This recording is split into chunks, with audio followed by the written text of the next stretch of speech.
Comment la femme, selon vous, peut passer d'une victime à une ambassadrice de paix? Question très complexe, très complexe. La santé mentale est une question de bien-être. C'est déjà être bien avec soi-même.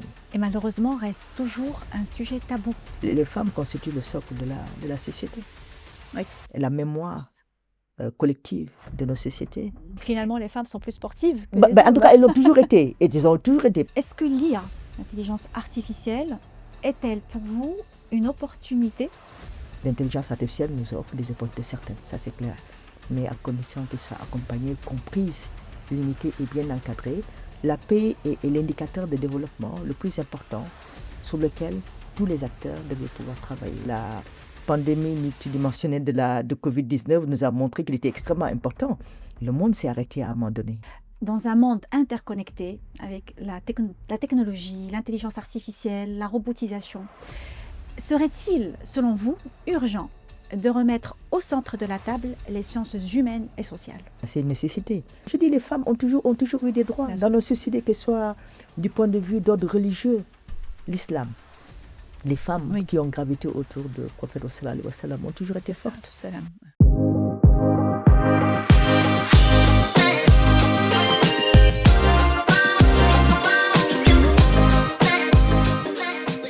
Bonjour à toutes et à tous et bienvenue dans ce podcast Al-Kalima qui donne la parole à celles et à ceux qui façonnent la pensée, la culture et le savoir dans notre société. Aujourd'hui, j'ai l'honneur d'accueillir avec nous une dame d'un grand calibre, d'une sagesse personnelle, avec laquelle nous allons explorer, au-delà de son expérience, de son savoir-faire et de son parcours, comment les sciences humaines et sociales peuvent avoir des enjeux et impacter notre société ou nos décisions individuelles et collectives. Bonjour Madame Ramata Almami Mbe et merci d'avoir accepté notre invitation. Assalamu alaikum. Bonjour Majda, c'est un plaisir de t'avoir comme interlocutrice pour parler, échanger sur nos parcours et également notre belle aventure au sein de l'ISESCO. Merci. Vous avez un riche parcours traversant les frontières, les disciplines, en allant du Sénégal, votre pays d'origine, d'éducation, d'enfance, jusqu'aux hautes instances académiques. Comment définissez-vous ce fil qui a orienté votre carrière jusqu'à votre poste de responsabilité que vous occupez aujourd'hui en tant que directrice ou chef du secteur des sciences humaines et sociales au sein de l'ISESCO? Quel serait-il ce fil? Ce fil, je peux dire, est la combinaison d'un socle éducatif familial extrêmement riche, divers, au sein duquel j'ai pu côtoyer des modèles masculins de leadership constitués par des grands-parents issus de zones très connues du Sénégal. Quand on parle de Thiès, Thiès c'est la capitale du rail, qui fait référence au chemin de fer, qui a été un symbole pour l'intégration africaine, mais également un symbole fort du mouvement ouvrier. Et Ousmane Sembel, écrivain, l'a bien dit dans son célèbre roman Les Bouts de bois de Dieu. Ça fait référence aussi à Saint-Louis, qui était la première capitale du Sénégal, donc de l'AEF. Et Saint-Louis qui est aussi le symbole de melting, de mélange, de métissage, et aussi du point de vue paternel, par ce sud aussi, ce nord du Sénégal, marqué par une société majoritairement matriarcale et matrilinéaire, où les femmes ont régné. Donc je pense que c'est des deux côtés. Modèle féminin, très fort, résilient, à la fois une culture à la fois ancrée et sur des valeurs qui nous ont formatés, et bien sûr avec une éducation très ouverte et qui a basé également sur un parcours de formation de discipline. Quand on fait la sociologie, on est ouvert également sur le monde, on est à l'écoute de l'autre, et bien sûr un élément très important, c'est-à-dire que dans le circuit d'une femme, je pense que l'accompagnement familial et de l'époux est très important. Je pense qu'également j'ai eu la chance d'avoir un mari qui est également très ouvert sur le monde et très solidaire des femmes, un mari qui m'a toujours poussé à aller de l'avant, et alhamdoulilah, donc on se retrouve avec un plusieurs générations de grands-parents, de parents, Mhm.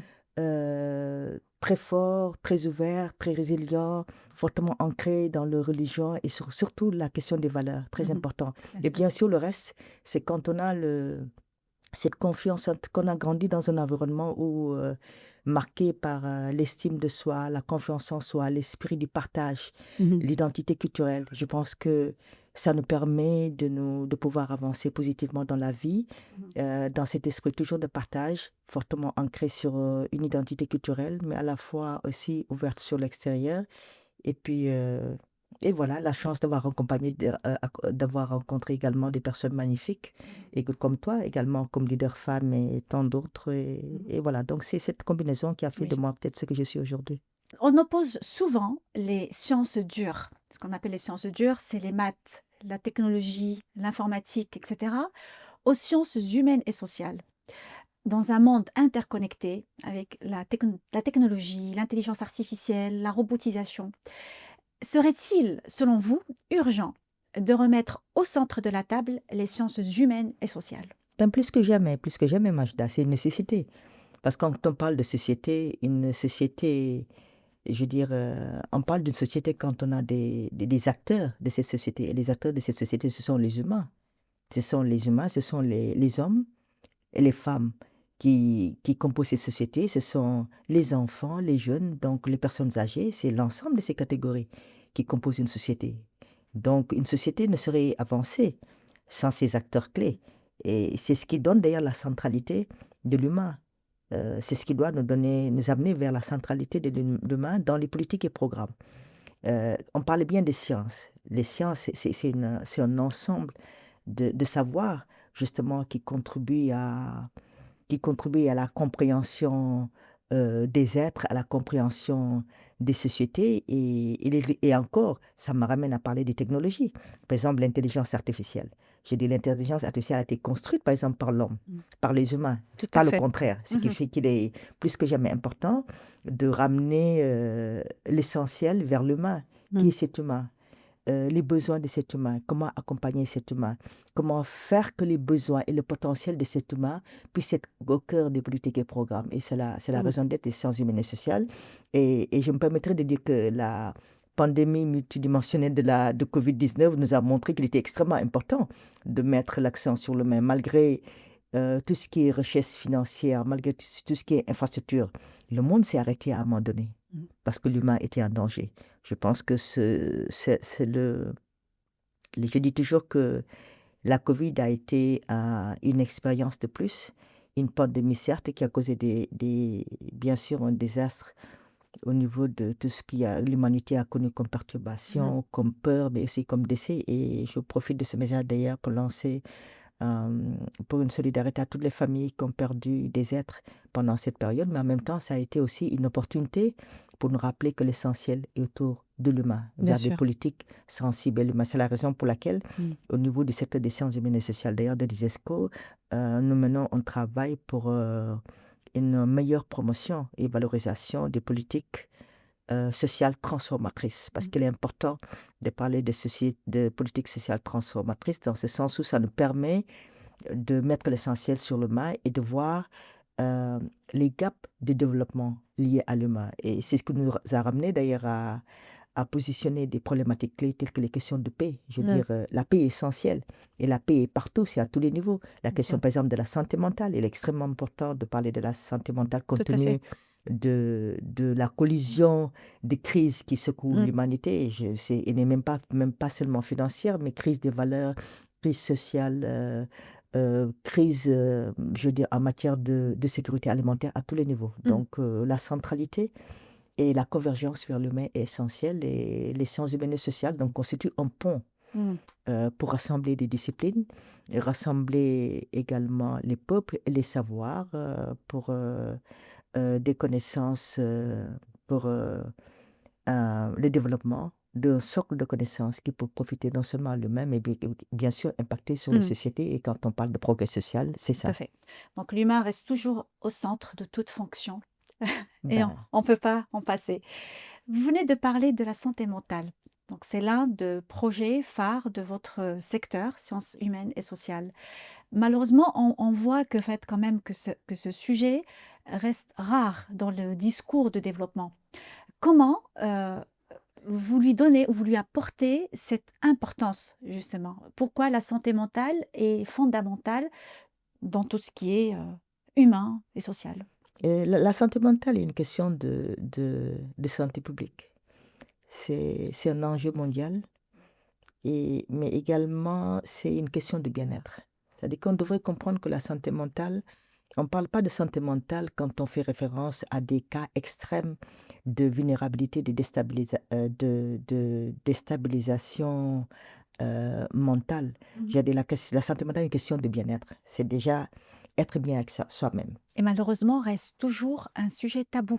Ben, tabou, parce que traditionnellement, la question de la santé mentale a toujours été traitée avec beaucoup de pudeur, mais dans un cercle assez restreint où on faisait référence ou Mais appel à des pratiques traditionnelles endogènes, mais qu'on traitait quand même du point de vue, qu'on traitait communautairement. C'est la communauté qui traitait cette question de santé mentale. oui, Et malheureusement. l'évolution, les transformations sociales qui ont affecté nos communautés et qui caractérisent nos sociétés actuelles font que les familles se retrouvent seules. C'est-à-dire que des familles élargies, on se retrouve avec des familles nucléaires, monoparentales, où la surcharge euh, émotionnelle et la gestion émotionnelle devient problématique, où les enjeux de pauvreté, ou les enjeux de développement, je veux dire, impactent tellement sur l'individu que voilà, les familles sont dépassées.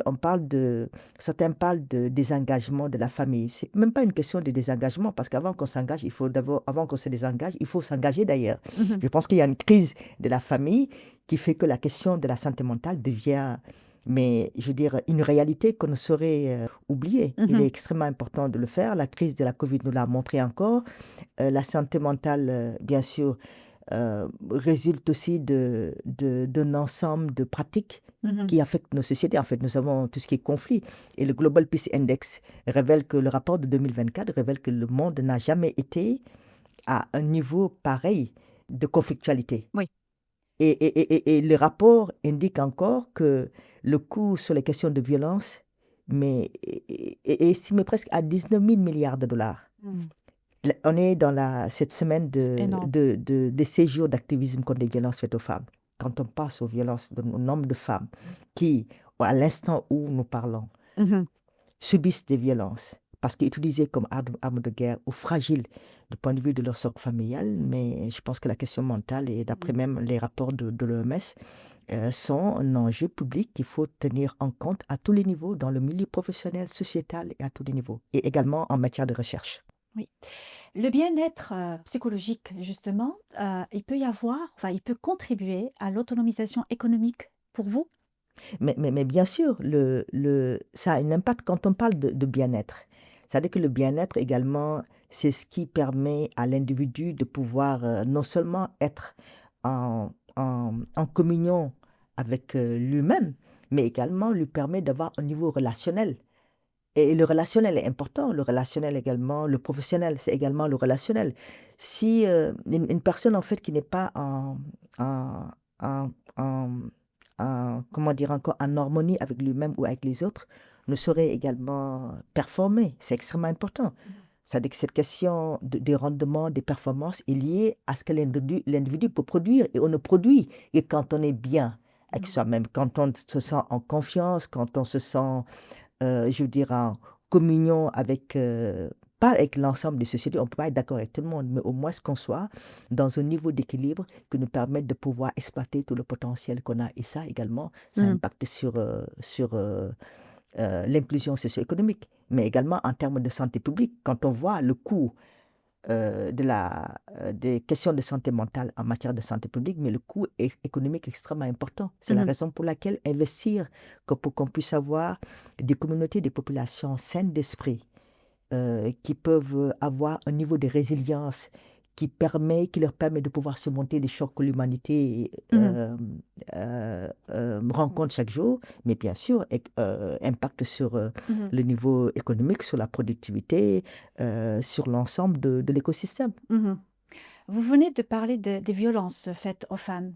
Dans votre département, votre secteur sciences humaines et sociales, vous donnez quand même une importance particulière à la femme qui vit dans des zones de conflit, victime d'analphabétisme, de violences conjugales, d'isolation, d'isolement et aussi d'inégalités professionnelles. Vous avez un projet qui s'appelle Approche 360 degrés où il unit les trois éléments primordiaux qui sont la résilience, la paix et la sécurité. Comment la femme, selon vous, peut passer d'une victime à une ambassadrice de paix, par exemple? Question très complexe, Ça va peut-être nous demander beaucoup plus de temps. Effectivement, en fait, quand on parle de la femme, mais bien sûr, vous, moi et toutes les autres femmes qui constituent l'humanité aujourd'hui, qui ont marqué l'humanité, en fait, les femmes constituent le socle de la société.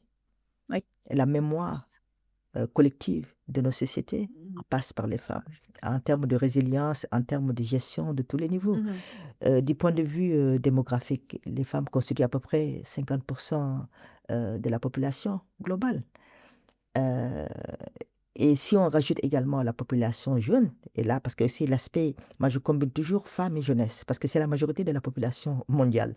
Les jeunes, dans certains, je veux dire, au niveau de l'Afrique, c'est 60% des jeunes au moins de 30 ans. Au niveau du monde islamique, dans sa diversité, on est à 26% avec une projection de 29% en 2030. Donc, les sociétés ne sauraient évoluer positivement avec les sociétés que nous voulons. C'est la raison pour laquelle, en 2019, nous avons initié cette initiative de société que nous voulons pour justement revisiter les paradigmes et remettre la centralité sur l'humain. Donc, ces sociétés que nous voulons doivent tenir compte de cette dimension démographique extrêmement importante que constituent les hommes, les jeunes et les femmes, mais également du point de vue de leur rôle clé dans la préservation de nos valeurs culturelles, de notre identité culturelle, mais également pour que la prospérité aussi puisse jaillir partout. C'est la raison pour laquelle, d'ailleurs, l'ISESCO, et je profite de cette interview, d'ailleurs, pour rendre un hommage au directeur général qui a pris quand même cette décision historique en 2021 de proclamer 2021 année de la femme en reconnaissance au rôle énorme que les femmes ont joué pendant la pandémie et à tous les niveaux, dans le milieu médical, au sein des familles où les sociétés étaient fermées avec une angoisse, une anxiété, au niveau de vulnérabilité extrême que l'humanité a rarement connue. Donc, le fait d'avoir déclaré 2021 année de la femme nous a permis au sein de l'ISESCO, dans sa diversité du monde islamique, avec un peu plus de 53 pays membres, 53 000 membres, sans compter les pays alliés, de valoriser les femmes modèles qui ont marqué le monde islamique. De montrer que, par exemple, dans la construction de nos sociétés, les femmes ont toujours eu un rôle. Bien sûr. Dans la gestion familiale, au sein également de la gestion de nos sociétés. Quand on fait référence à Fatima comme femme qui a impulsé, qui a su créer la première université, mais ça c'est une référence énorme pour les femmes, pour que les femmes aient ces modèles. Donc, que nous puissions travailler au niveau du secteur des sciences humaines et sociales, en étroite coopération, bien sûr, avec les autres secteurs, que ce soit l'éducation, la culture, les sciences et technologies, sur la centralité de la femme, c'est un devoir. C'est une question également de bonne gouvernance. On ne saurait parler de politique publique sans donner aux femmes le rôle réel. On ne saurait parler de politique publique sans donner le réel place aux jeunes, à cette jeunesse qui constitue, écoute, la majorité de cette population. C'est la jeunesse qui est chargée d'élaborer le futur. Donc, c'est un devoir, c'est une question de bonne gouvernance, c'est une question d'équité, c'est une question de responsabilité. Tout à fait. La femme, le socle de toute société. Parfaitement. L'un des projets clés du secteur sciences humaines et sociales est le TIPS. Il vient de graduer 180 jeunes de 68 pays. Alors, ma question est la suivante. Comment l'ISESCO peut accompagner ces jeunes pour concrétiser leurs projets sur le terrain? Est-ce que vous avez un process jusqu'à la concrétisation? Et pourquoi cet intérêt pour les jeunes? Tu sais, Majda, tout à l'heure, on disait que parler de repositionner les jeunes et les femmes au centre des politiques et programmes est une question de bonne gouvernance, c'est une question d'équité, c'est une responsabilité, c'est un devoir. parce qu'on ne saurait ignorer cette majorité de notre population qui joue deux rôles. Non seulement chargés d'élaborer le futur, parce que tous les agendas sur lesquels nous sommes en train de travailler, nous le faisons au bénéfice des jeunes et nous le faisons aussi en préparation à leur leadership. Pour les femmes, je dis c'est indéniable, une société ne saurait avancer sans les femmes. Donc, ces programmes de leadership training in peace and security a juste pour mission de recadrer les choses en termes de remettre aux femmes le rôle qu'elles ont toujours joué dans les sociétés en tant que négociatrices, en tant que médiatrices et en tant qu'également actrices de paix. C'est un rôle normal que nos sociétés traditionnelles ont toujours connu. Je dis, combien de conflits il y a eu dans le monde? L'humanité a été marquée par combien de conflits au cours desquels les femmes ont su rétablir la paix de par leur rôle de mère, mais également conscientes du rôle qu'elles ont dans la société. Donc c'est juste pour remettre aux femmes ce pouvoir naturel qu'elles ont de pouvoir rétablir des ponts, de construire des ponts au lieu de construire des frontières. Et c'est la raison pour laquelle nous avons, au sein du programme Leadership Training in Peace and Security, Mother of Peace, les mères de la paix. Les femmes sont les remparts de la paix. Un programme que nous allons renforcer d'ailleurs pour les prochaines années. Mais les jeunes ont un devoir encore. Parce que si on tient compte de cette vulnérabilité qui affecte les sociétés où le Global Peace Index révèle que le monde n'a jamais été à ce niveau de conflictualité, il est important de pouvoir amener les jeunes vers une réconciliation, vers plus de médiation, vers plus de reconstruction, vers plus de réintégration. Et c'est la raison pour laquelle, compte tenu du rôle fort que ces jeunes constituent dans cette dimension du dividende démographique, l'ISESCO, encore une fois, a non seulement proclamé 2024 année de la jeunesse, ce qui est extrêmement important, marqué par une centralité des politiques et des programmes autour des jeunes. Et donc, mettre les jeunes comme agents de paix, ça a été quand même une innovation au niveau de l'ISESCO.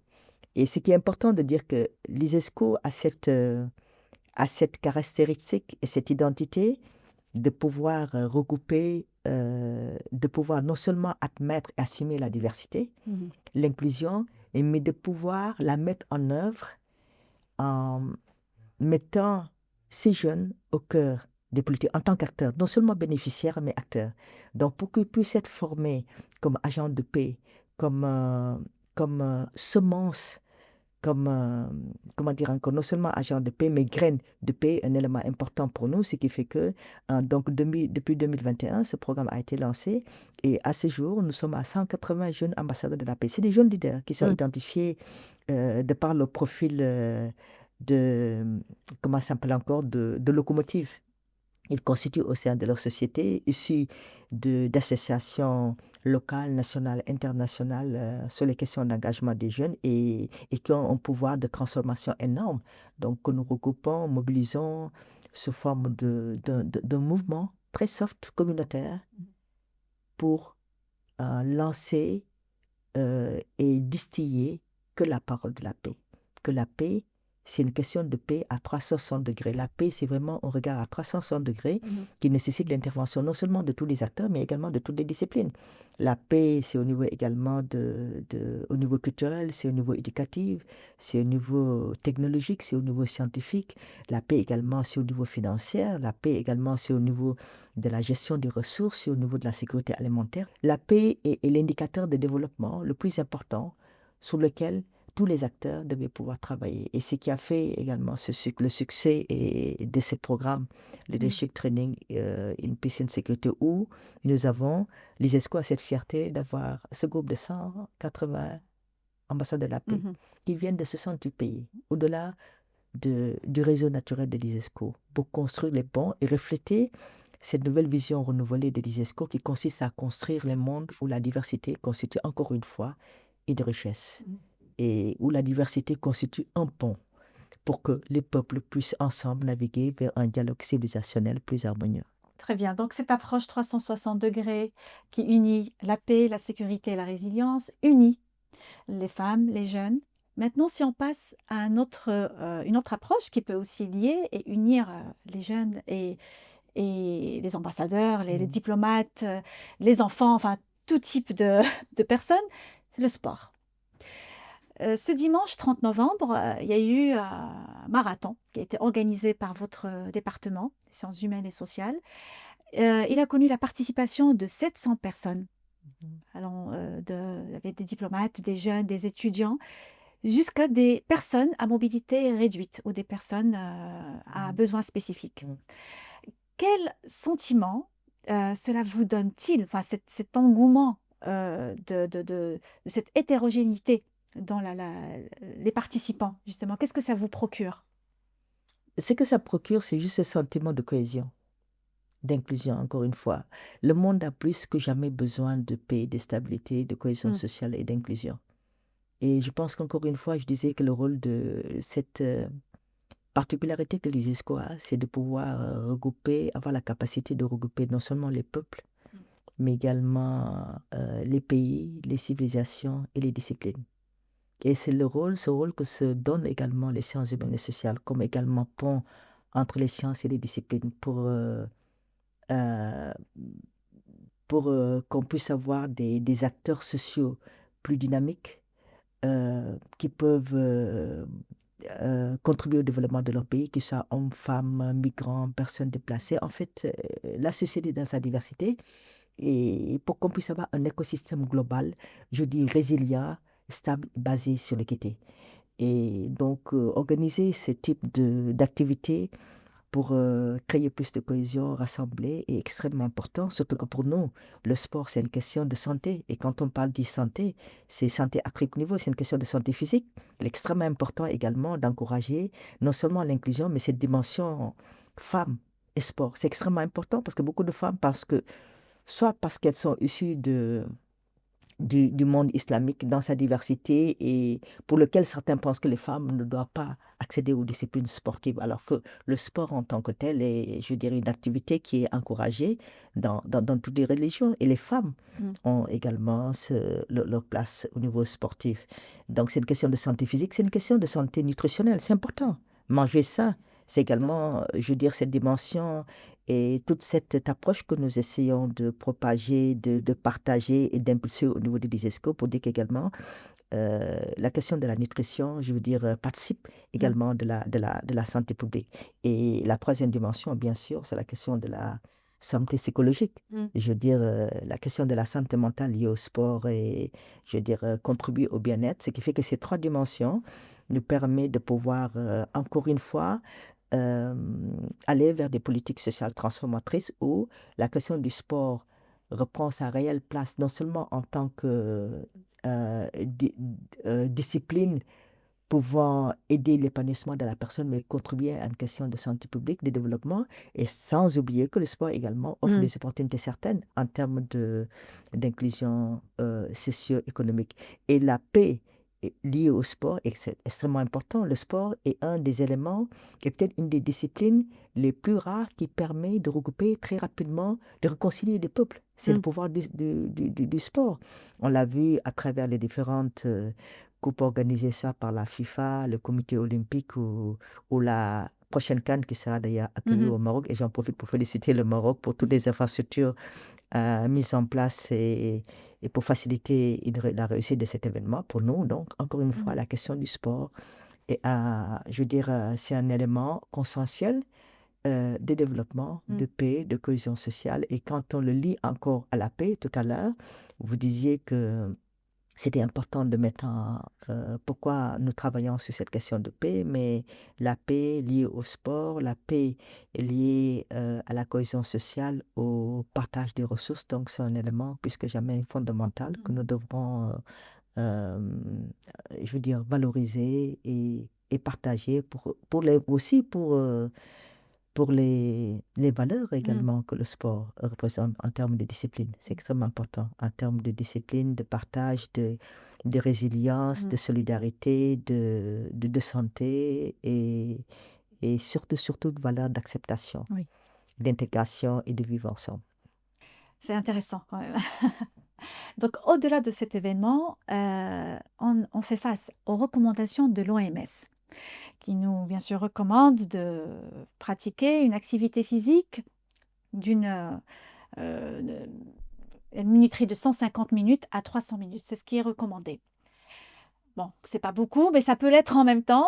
S'il y a des obstacles culturels, comme ce que certaines femmes vivent aujourd'hui, comment vous pouvez intervenir pour changer cette complexité, on va dire? Vous savez, en fait, tu sais, Majda, dans la vie, tout est question de narratif. Tout est question de narratif. Euh, le sport a toujours existé d'une certaine manière dans nos sociétés. Que ce soit, on a toujours eu d'ailleurs, il y a une organisation qui a fait un magnifique travail de collecte, d'identification des sports, des disciplines sportives dans le monde, dans nos sociétés traditionnelles, ont toujours été là. Par exemple, si je prends l'exemple un peu de l'Afrique, que je maîtrise beaucoup plus, de certains pays africains, je dis la lutte traditionnelle, même pas au niveau de l'Afrique, au niveau également de l'Asie centrale, nous trouvons les mêmes pratiques. La lutte traditionnelle a toujours existé. C'est-à-dire que les femmes ont toujours été également dynamiques, les femmes rurales, tout ce qui est recherche de l'eau. C'était une corvée, mais également tout contribuait Physique, au développement. Mais bien sûr, bien sûr, plus avant musical. le développement de tout ce qui est outils modernes, par exemple, tels que le moulin, mais les femmes pilaient. Je veux dire, c'est juste pour dire que les activités sportives ont toujours Tout à existé d'une fait. certaine manière. Donc finalement, les femmes sont plus sportives que les En tout hommes. cas, elles l'ont toujours été. Et elles ont toujours été. Parce que également, le sport, ça dit que c'était garant de leur santé. Et les femmes étaient Tout obligées à fait. d'être, je veux dire, d'avoir cette santé pour porter la société, porter les Bien sûr. familles. Mhm. Donc, le narratif, c'est là, encore une fois, je dis qu'il est extrêmement important de revisiter les paradigmes et de recadrer les narratifs. Mhm. Les femmes ont toujours été dynamiques dans les sociétés. Il faut juste qu'on leur donne le cadre, l'occasion, l'opportunité, les conditions et l'environnement pour qu'elles puissent Mhm. aller de l'avant. C'est comme si on dit aujourd'hui, oui, les femmes, l'autonomisation des femmes, les droits des femmes. Je dis, les femmes ont toujours eu des droits Bien dans sûr. nos sociétés, que ce soit du point de vue d'ordre religieux, l'islam. Les femmes Oui. qui ont gravité autour de prophète sallallahu alayhi wa sallam ont toujours été Salatu fortes. salam. Dans nos sociétés traditionnelles, les femmes ont toujours régné. Mhm. Je dis d'une manière visible ou invisible, elles ont toujours été là. Mm. C'est juste le narratif qu'il est important de recadrer, Mhm. de partager, et de partager, d'identifier, de valoriser les modèles qui ont existé de femmes, que ce soit des femmes leaders au niveau scientifique, technologique, mais il y en a toujours eu. Par exemple, c'est comme si quand on parle de l'histoire des sciences, par exemple nucléaires, et qu'on oublie que c'est une femme quelque part qui a été à l'origine, une femme noire, par exemple, qui a été à l'origine du premier, par exemple, non seulement du premier satellite, Mm. mais en tout cas qui a impulsé cette dynamique de la révolution de la révolution nucléaire au niveau Mhm. international. C'est important de le dire. C'est Mm. important de le dire. Bien Rappeler sûr. que les femmes ont toujours joué des rôles, jouent des rôles et joueront des rôles à côté des hommes. C'est une complémentarité. Mhm. Donc le narratif est important. Relever le narratif, rappeler l'histoire, rappeler les rôles que les femmes ont toujours joués pour la cohésion, la stabilité de nos pays, c'est extrêmement important. C'est la raison pour laquelle investir dans les femmes et pour les femmes, c'est sauver l'humanité. Donc la femme est toujours, a été toujours forte émotionnellement, psychologiquement. Comment ne pas l'être sportivement et physiquement? Ben, sinon, on n'en Tout- serait pas là. Non, on le voit Voilà. même au sein de nos références immédiates, de nos référentiels immédiats. Écoute, moi, j'ai toujours vu une grand-mère, par exemple, qui a toujours été extrêmement dynamique, qui a toujours formé, porté, je veux dire, euh, une famille, mais nombreuse à tous les niveaux, mais toujours résilient. Mhm. Toujours, je veux dire, résilient, mais avec des valeurs qu'elle a toujours partagées pour dire que quand tu es femme, tu dois toujours penser, quand on pose des actes, toujours penser aux conséquences que ça aura, non seulement pour les générations présentes, mais pour les générations futures. Donc nous avons un rôle clé, certain, qui est reconnu dans l'islam, dans nos sociétés traditionnelles, qui est reconnu professionnellement, scientifiquement. Et d'ailleurs, c'est le lieu de dire que l'ISESCO, je pense, a pu impulser cette dynamique en donnant, bien sûr, pour le directeur général, en positionnant les femmes au niveau leadership. Au niveau à l'ISESCO, en ce moment, au niveau leadership, on est presque à 50%. Mhm. Donc des efforts certains ont été faits, ça il faut le dire quand même, au niveau de la présence des femmes. Peut-être ce serait juste important de voir maintenant comment renforcer ce leadership des femmes. Et cette question de leadership, c'est pas juste au niveau des femmes. C'est pas parce qu'on occupe une position parce qu'on a un statut que forcément, toutes les valeurs qu'on a portées au niveau leadership sont garanties. Donc, il y a un accompagnement qui est certain, aussi bien pour les femmes que pour les hommes, parce qu'également, la stabilité des femmes fait juste l'épanouissement des hommes et la cohésion des sociétés. Donc, quand on investit pour une femme, encore une fois, chez une femme, ben, on investit pour l'humanité, pour la société. Donc, en termes d'éducation, en termes de connaissances, mais surtout en termes de valeurs. Parce que la stabilité et l'intégrité d'une femme relève également Bien sûr. de la stabilité de toute une famille. Ça, c'est extrêmement important. Très important, tout à fait. Alors, la FIFA, le CIO et la CAF, trois grands, enfin géants que vous avez pu réunir au forum de l'ICESCO en 2023.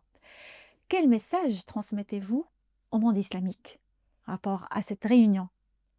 Oui, ça m'a fait penser bien sûr au premier forum sur femmes et sport que nous avons organisé en 2023, mais qui a eu effectivement un succès certain en termes de créer encore une fois, comme je dis, des passerelles, des ponts, des synergies entre les différentes industries sportives et avoir la FIFA à travers la présence de la secrétaire générale de la FIFA qui a été la seule femme à avoir occupé, enfin jusque-là, ces postes de haut niveau dans le monde du football. C'était très important pour nous.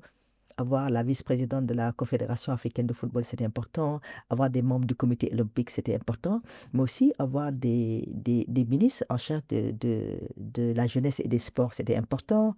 Avoir des organisations intergouvernementales et des praticiens du sport. Pour nous, c'était une manière de montrer à la communauté internationale et surtout aux femmes et aux jeunes que les femmes ont le rôle certain dans le sport et qu'il était important de pouvoir impulser encouragement des politiques sportives plus sensibles aux besoins des femmes, mais également de pouvoir également partager que l'ISESCO a encore une fois je le dis et je le répète, cette opportunité certaine, cette valeur ajoutée, mais confirmée de réunir les acteurs pour plus de dialogue.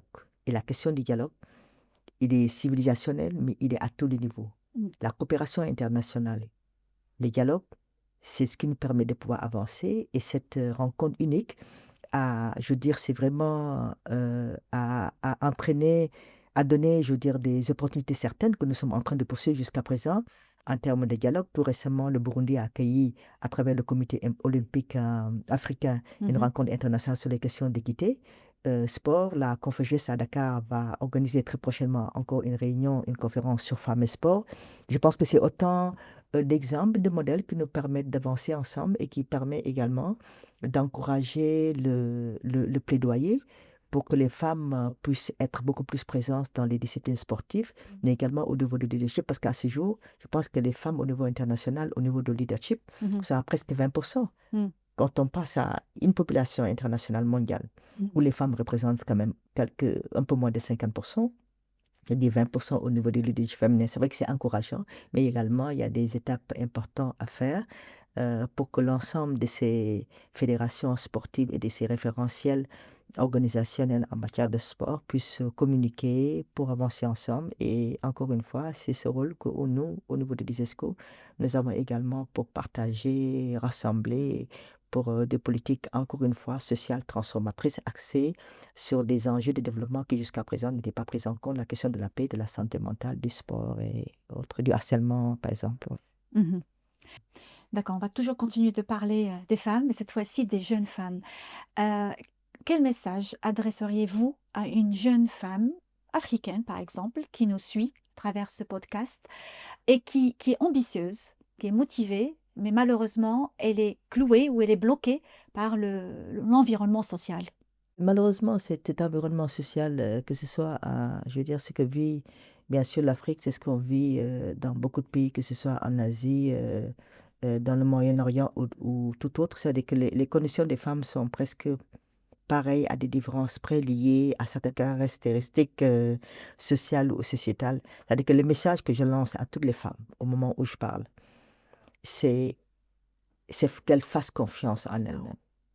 L'estime de soi, la confiance en soi, un élément déterminant. Sûr. Et cette estime de soi et cette confiance de soi, c'est quelque chose qu'on peut acquérir déjà pendant les premières années. de l'éducation. C'est là où le socle familial a un élément important à jouer, familial, mais également sociétal et éducatif, pour ne pas briser les élans. Quand on brise les élans très tôt, on tue des ambitions, on tue des potentiels.